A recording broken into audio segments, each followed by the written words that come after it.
예수님의 탄생은 그 누구도 흉내낼 수 없는 유일무이한 사건입니다. 다시 말해서 예수님의 탄생은 특별한 모습으로 이 땅에 오셨다는 거예요. 무엇보다도 예수님의 탄생은 남자의 씨를 받지 않고, 여러분 우리가 세상에 태어날 때 부정모혈 그러잖아요. 부정모혈을 통해서 우리가 세상에 태어나는데 예수님은 그리하지 않고 성령으로 잉태되어서 태어나셨습니다. 다시 말해서 육신의 아버지가 없이 태어나셨다는 거예요. 최초의 인간인 아담과 이브 이후에 수많은 사람들이 세상에 태어났습니다. 그리고 지금도 태어나고 있습니다. 모두가 다 남자의 씨를 받아서 어머니를 통하여 태어났습니다. 그렇지 않은 사람은 아무도 없지요. 남자는 생명의 씨앗입니다. 여자는 생명을 받는 밭이라고 볼 수가 있어요. 밭에 곡식이 자라지만은 씨를 심지 않으면 절대로 곡식이 자랄 수가 없지요. 마찬가지로 여자가 아이를 낳지만은 남자의 씨를 받지 않으면 절대로 아이가 잉태되지 않습니다. 아이를 낳을 수가 없는 거지요. 그래서 옛날 우리 선조들은 이런 말을 했어요. 아버지 날 낳으시고 어머니 날 기르시니 그랬어요. 엄마가 배 아파서 죽을 고생을 하고 낳았는데 옛 어르신들은 아버지가 낳았다는 거예요. 아버지가. 여러분, 우리 왕 예수 그리스도, 우리의 왕 예수 그리스도, 우리의 구주 예수 그리스도는 남자의 씨를 받지 않고 여자의 후손으로 태어났습니다. 이에 대한 첫 예언의 말씀이, 그러니까 인간이 죄를 범하고 난 다음에 첫 번째로 예언의 말씀이 여자의 후손이에요. 자, 창세기 3장 15절에 보시면 내 후손도 여자의 후손과, 여기서 내 후손, 여기는 마귀를 가리키는 거예요. 뱀에게 하는 이야기죠. 여자의 후손과 원수가 되게 하리니 여자의 후손은 내 머리를 상하게 할 것이요. 여자의 후손 예수를 가리키는 거예요. 머리를 상하게 한다는 것은 부활을 가리키고, 너는 그의 발꿈치를 상하게 할 것이야. 이는 십자가의 죽음을 가리키는 거예요. 십자가의 죽음을 통해서 끝났다라고 생각했는데 예수님이 부활하신 거지요. 부활. 아담이 타락했을 때 하신 첫 언약이 여자의 후손이에요. 이것은 첫 약속이고 첫 복음입니다. 인간이 죄를 지었을 때 하나님이 복음 제시를 한 거예요. 아담 이후의 모든 인간은 죄인입니다. 원죄를 가지고 태어나기에 이제 막 태어난 갓난아이라 할지라도 죄인으로 태어나는 거예요. 죄성을 가지고 태어나는 거예요. 그러나 예수님은 죄가 없이 태어나셨습니다. 원죄가 없이 태어나셨습니다. 다시 말해서 아담의 씨, 죄의 씨를 받지 않고 태어나셨기 때문입니다. 우리 주님은 죄인인 인간의 모습으로 이 땅에 오셨지만은 전혀 죄가 없이 태어나셨어요. 그러므로 우리의 대속자, 우리의 구원자가 되시는 줄로 믿습니다. 그분도 죄가 있다라고 한다면 우리 죄를 사할 자격이 안 되는 거지요. 죄가 없기 때문에 우리의 죄를 대신해서 죽어줄 수 있는 거예요. 예수님께서 여자의 후손으로 나신 그 배경의 말씀이 물론 마태복음 오늘 본문에도 있지만은 누가복음 1장에 보면은 더 자세히 설명이 되어 있습니다. 그 내용인즉 이래요. 나사렛 동네에 처녀 마리아가 있었습니다. 약혼을 하고서 이제 결혼을 준비하고 있었어요. 결혼 날짜를 손꼽아 기다리면서 신부 수업을 하고 있었던 거지요. 그러고 있을 때 천사 가브리엘이 마리아에게 나타났어요. 그리고 하는 말이 은혜를 받은 자여 평안할지어다 주께서 너와 함께 계시도다 라고 말을 했어요. 이때 마리아가 깜짝 놀란 거예요. 왜 놀랐느냐? 첫째는 천사가 자기에게 나타난 것에 대해서 놀랐을 거예요. 그리고 두 번째로는 그 천사가 하는 말이 그 말 때문에 놀란 거예요. 뭐라고 말합니까? 아들을 낳으리니. 아들을 낳으리니 그 이름까지 지어주는 거예요. 예수라 하라. 그가 큰 자가 되고 지극히 높으신 이에 아들이라 일컬음을 받을 것이요. 아들을 낳겠다는 거예요. 그러니까 마리아가 당황하고 떨면서 천사에게 말을 합니다. 나는 남자를 알지 못하는데 어찌 이런 일이 있을 수 있으리까? 다시 말해서 남자를 경험하지 않았는데 어찌 이런 일이 있단 말입니까? 그러니까 천사가 다시 말합니다. 성령이 내게 임하시고, 성령, 예수님은 성령으로 잉태하신 거예요. 성령이 내게 임하시고 지극히 높으신 이의 능력이 너를 덮으리니 이름으로 나실 바 거룩한 이는 하나님의 아들이라 일컬어지리라. 자, 이 사건은, 그러니까 마리아의 임신 사건은 누구에게도 설명할 수 없는 사건이고 이해가 되지 않는 사건이에요. 누구도 납득이 가지 않는 사건이다 이 말이에요. 이 설명할 수 없는 비밀을 간직한 마리아는 얼마나 괴로웠을까요? 몸에 이상이 생겼어요. 근데 누구에게도 설명을 할 수가 없는 거예요. 왜? 인간의 이성과 지성으로는 이해할 수 없기에 누구에게 이야기한들 누군들 이야기하겠어요? 이해하겠느냐 그래요. 친정 엄마인들 이해하겠어요? 친정 엄마가 엄마 나 이상해, 내가 임신한 것 같아. 엄마도 얼마나 괴로웠겠어요. 누구에게 말할 수 있어요? 딸의 문제인데. 엄마가 아마 마리아에게 물었어. 너 사실대로 이야기해라. 말해. 엄마니까 이야기해. 엄마 나 아니야. 이년아. 속일 것을 속여야지. 이해할 수 없는 일이다. 이해할 수 없는 일. 자, 점점 배가 불러옵니다. 결혼 날짜는 다가오는데 생각해 보세요. 얼마나 당황하고 얼마나 고민을 했을까? 한번 생각해 보세요. 잠을 제대로 잤겠어요? 밥을 제대로 먹었겠어요? 얼마나 큰 부담이었겠어요? 약혼자 요셉 역시 마찬가지예요. 그 또한 얼마나 당황했겠어요? 배신감, 말로 할 수 없었겠지요. 이해가 되지 않으니까 믿었는데 믿었는데 나와 상관없이 약혼자가 배가 불러오는 거예요. 오해, 고민, 얼마나 괴로웠을까? 얼마나 괴로웠을까를 생각해 봅니다. 여러분이 요셉이라고 하면 어떻게 했겠어요? 그런데 성경은 이소 요셉을 의롭다라고 그랬어요. 의로운 자라. 그리고 조용한 사람이었어요. 그래서 그는 생각을 했습니다. 문제 삼지 말자.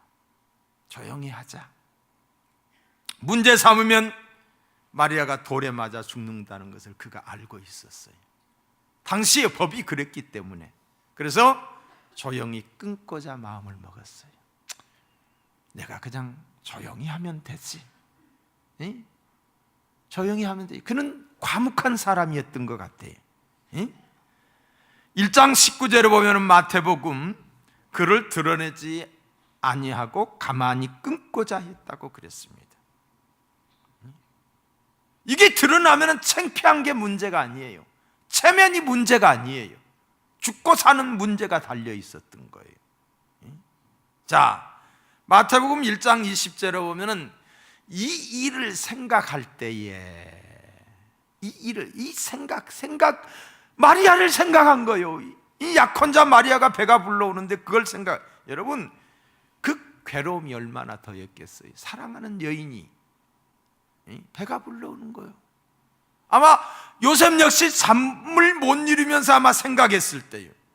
근데 그 생각할 때에 주의 사자가 현몽하여 이르되 다윗의 자손 요셉아, 마리아 데려오기를 무서워하지 말라. 그에게 잉태된 자는 성령으로 된 것이라. 하나님이 그에게 천사를 통해서 계시해 준 거예요. 여러분, 하나님이 아니하시고서는 위로가 되지 않고, 하나님이 하지 아니하고서는 해결이 되지 않는 문제들이 우리 인생사에 너무 많아요. 너무 많아. 너무 괴로워. 너무 이해가 되지 않아. 너무너무 안타까워. 너무너무 속이 상해. 이럴 때 한 잔 술로 이길 수 있어요? 사람에게 하소연한다고 돼요? 안 되지요. 이 요셉과 마리아에게 엄청난 고통, 엄청난 혼란, 큰 문제가 될 수 있었는데 하나님이 이 사건에 개입을 하십니다. 하나님이 역사하시니까 요셉의 그 불안했던 마음, 그리고 분했던 그 마음, 불신과 분함과 괴로움이 사라졌어요. 그리고 그 마리아를 아내로 맞아들였습니다. 사랑하는 성도 여러분, 우리의 구원자 예수 그리스도는 남자의 씨를 받지 않고 오직 성령으로 잉태하신 유일무이한 영광의 주님이신 것을 기억하시고 감사할 수 있기를 주의 이름으로 축원합니다.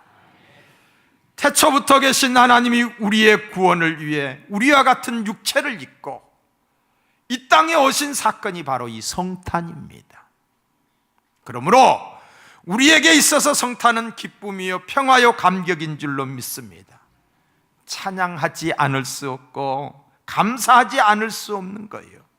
엎드려 절하지 않을 수 없는 거예요. 왜? 여호와의 말씀이 육신이 되어 태초의 말씀이 계시니라. 이 말씀은 곧 하나님이라.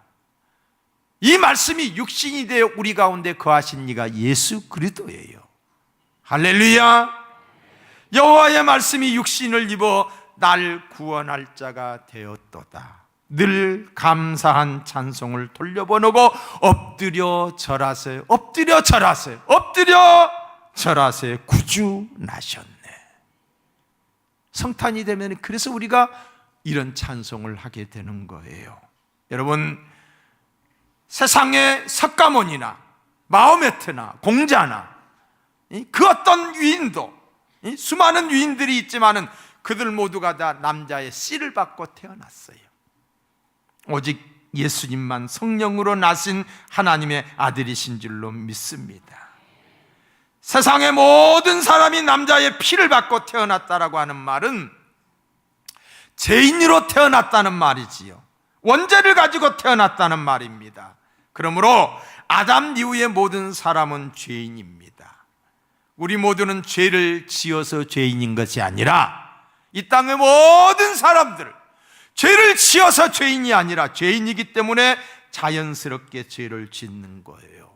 죄 없는 사람이 없어요. 어린아이도 죄인으로 그 깨끗한 눈동자, 그냥 조그마한 손가락,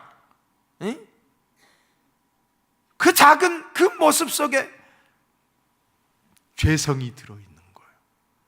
부모가 잘 되기를 바라고 착하기를 바라지만 누구에게도 가르침 받지 않았지만 죄성이 팍팍 드러나요.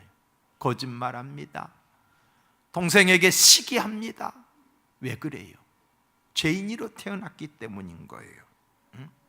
그럴듯하게 옷을 입고 다녀도 가운으로 성직자의 가운을 입고 수녀의 가운을 입었다 할지라도 그 속에는 죄가 꿈틀거리고 있다는 거예요. 왜? 남자의 씨를 받아 아담 이후에 재성을 가지고 태어났기 때문이에요. 하지만 우리 구주 예수님은 죄가 없으십니다. 일생에서 죄를 찾아볼 수 없는 유일하신 분이신 줄로 믿습니다. 그러므로 자기 백성의 죄를 사해 주시는 권세가 있는 거예요. 예수님은 사람의 혈통을 따라 태어나지 않고 하나님의 성령으로 잉태하신 거룩하신 분이기 때문에 죄가 없으실 뿐만이 아니라 우리의 죄를 사하여 주시는 줄로 믿습니다. 죄 사하는 권세는 오직 예수님께만 있습니다. 그러나 예수님께서 모든 사람의 죄를 사해 주시는 것은 아닙니다. 모든 사람의 죄값을 담당하시고 모든 사람을 위하여 십자가에서 죽어주셨지만은 자기 백성의 죄만 용서해 주셔요. 자, 마태복음 1장 21절에 보시면은 자기 백성을 저희 죄에서 구원할 자이심이라 라고 했어요. 자기 백성이란 말이 무슨 뜻입니까? 예수님을 나의 왕으로 부르는 자, 예수님을 나의 구원자로 인정하는 자, 이 사람만이 죄사함을 받는다는 거예요. 사랑하는 성도 여러분, 예수님을 나의 구원자로, 나의 왕으로 믿으시면 아멘. 이 죄사함의 기쁨을 경험한 자는 너나 할 것 없이 이렇게 찬송합니다. 오늘 1장 22절에 보면 이 모든 일이 된 것은 주께서 선지자로 하신 말씀을 이루려 하심이니 이르시되 그랬어요. 자, 이 모든 일, 무슨 일이에요? 예수님이 태어나신 일, 이 모든 것이 선지자로 예언하신 말씀을 이루려 하심이라. 그러니까 2000년 전에 예수님이 태어나기 700년, 800년 전에 이미 선지자들이 예언했어요. 어느 날 갑자기 즉흥적으로 일어난 일이 아니라는 거예요. 예수님이 이 땅에 오심에 대해 직감적으로 많이 예언이 되어 있어요. 오늘 읽어드린 창세기 3장 15절에 여자의 후손이라든가, 창세기 22장 18절에 내 씨, 여기서 씨는 예수를 상징하는 거예요. 이사야 7장 14절에 보면은 처녀가 잉태의 아들, 그 아들은 예수를 가리켜요. 호세아 11장 1절 애굽으로 피난 간다, 베들레헴에 탄생한다, 나귀를 타고 입성한다, 은삼식량에 팔릴 것이다, 쓸개 단 포도주를 십자가에서 입에 머물게 할 것이다, 그리고 예수님이 입었던 옷이 제비 뽑힐 것이다. 이러한 모든 것 이미 예언이 되어 있었다는 거예요. 구약 성경에 보면은 예수님의 나심과 예수님의 사심과 예수님의 죽으심에 대해서 454회에 이어 예수님에 대해서 기록이 되어 있습니다. 여러분, 세상 천지에 이런 분이 어디 있어요? 수천 년 전에 예수님에 대해서 태어났을 것에 대해서 예언을 하고 있다는 거예요. 누가 흉내라도 낼 수가 있겠어요? 우리 주님 예수 그리스도 뿐이십니다. 예수님은 예언대로 이 땅에 나셨고, 예언이 되어 있는 대로 나셨고, 사셨고, 또한 죽으셨습니다. 우리 주님 예수 그리스도의 탄생은 이러한 면에서 유일한 탄생이다. 믿으시면 아멘.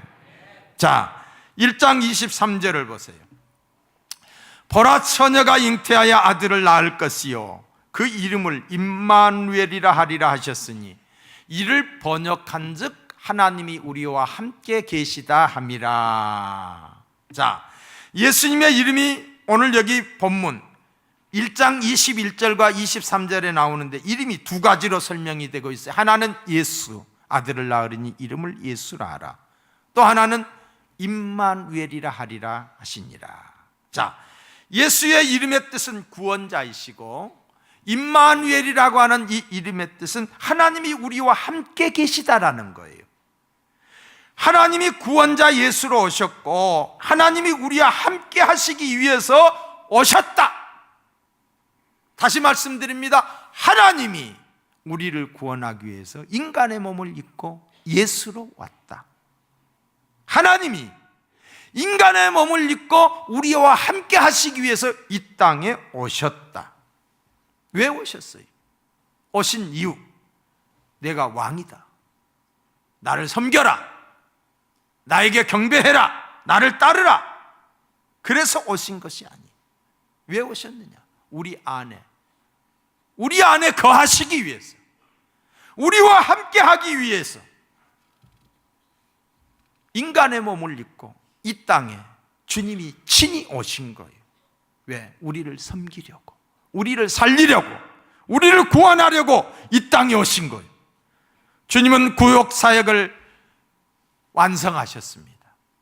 십자가에서 완성하셨어요. 우리의 죄를 위하여 십자가에 죽어주심으로, 그리고 부활하심으로 사망 권세를 이기셨습니다. 그리고 승천하셨어요. 승천하셨어요. 함께 하러 오신 예수님께서 승천하실 것을 제자들에게 내가 너희들 곁을 떠난다, 이렇게 이야기를 해요. 요한복음에 보시면은 그때 제자들이 염려합니다, 걱정합니다, 근심합니다. 주님 가지 마세요. 우리와 같이 계셔야지요. 주님 없는 우리 어떡합니까? 주님이 함께 하셨고 가르쳐 주셨고 또 먹을 것도 주셨고, 그런데 주님이 없이 우리가 어떻게 합니까? 근심 중에 있었어요. 그때 주님께서 이렇게 말씀을 하시는 거예요. 내가 너희에게 실상을 말하노니 내가 떠나는 것이 너희에게 유익이라. 인간의 몸을 입고 오셔서 구속사역을 완성하셨던 그 주님이 내가 떠나는 것이 너희에게 유익이라. 왜? 내가 떠나가지 아니하면 보혜사가 너희에게 오시지 아니할 것이다. 그러나 내가 가면 그를 너희에게 보내리니 그랬어요. 예수님이 구속사역을 완성하시고, 아기 예수로 오신 예수님이 구속사역을 완성하시고 승천하셨어요. 하늘에 오르셨어요. 근데 가시면서 약속하신 것이 다시 내가 오겠다. 그 다시 오겠다. 그게 뭐예요? 성령이에요. 성령으로 우리 가운데 오셔 있는 거예요. 지금 우리 가운데 성령으로 와 계십니다. 만일 예수님께서 승천하지 않고 지금 이스라엘에 계신다면은, 육신의 몸을 입고 이스라엘에 계신다라고 한다면은 우리는 예수님을 만나기 위해서 그곳까지 가야만 합니다. 그러나 주님께서 승천하셨기 때문에 성령께서 다시 오셔서 여러분 안에, 저와 여러분 가운데 계시기 때문에 거기까지 갈 필요가 없는 거예요. 우리 곁에 계셔요. 뭘로? 성령으로 계시는 줄로 믿습니다. 예수님은 성령으로 우리와 항상 같이 계시려고 다시 오셨습니다. 우리를 도와주시기 위해서 오셨습니다. 성령님께서 우리 곁에 계시며 우리의 약함과 우리의 부족함과 우리의 연약함을 도우십니다. 지금은 성령이 우리 가운데 함께 하시는 거예요. 이 성령이 우리에게 임하시면은 날 사랑하는 하나님의 사랑의 깊이를 알게 되고, 이 성령이 우리 가운데 스승되셔서 예수님께서 십자가에 못 박혀 죽어주신 2000년 전의 사건이 과거적 역사적인 사건이 아니라 오늘의 내 사건으로 다가와서 그 사건이 감사하게 느껴지고 믿어지고 기쁨이 되는 줄로 믿습니다. 하늘 보좌를 버리신 주님의 사랑, 나를 위해 대신 죽어주신 주님의 사랑, 이 사랑을 깨달으면 흥분하지 않을 수가 없고, 감격하지 않을 수가 없고, 환호하지 않을 수가 없고, 전하지 않을 수 없으며 깃발을 흔들지 않을 수가 없는 거예요. 주님께 영광을 돌리게 되는 거예요. 이를 깨달은 자는 황금과 유황과 몰약을 드리고 생명까지도 드릴 수 있게 되는 거예요. 주님의 탄생은 나를 위함입니다. 우리를 위함입니다. 성탄의 감격과 축복이 우리 모두에게 함께 하기를 주님의 이름으로 축원합니다.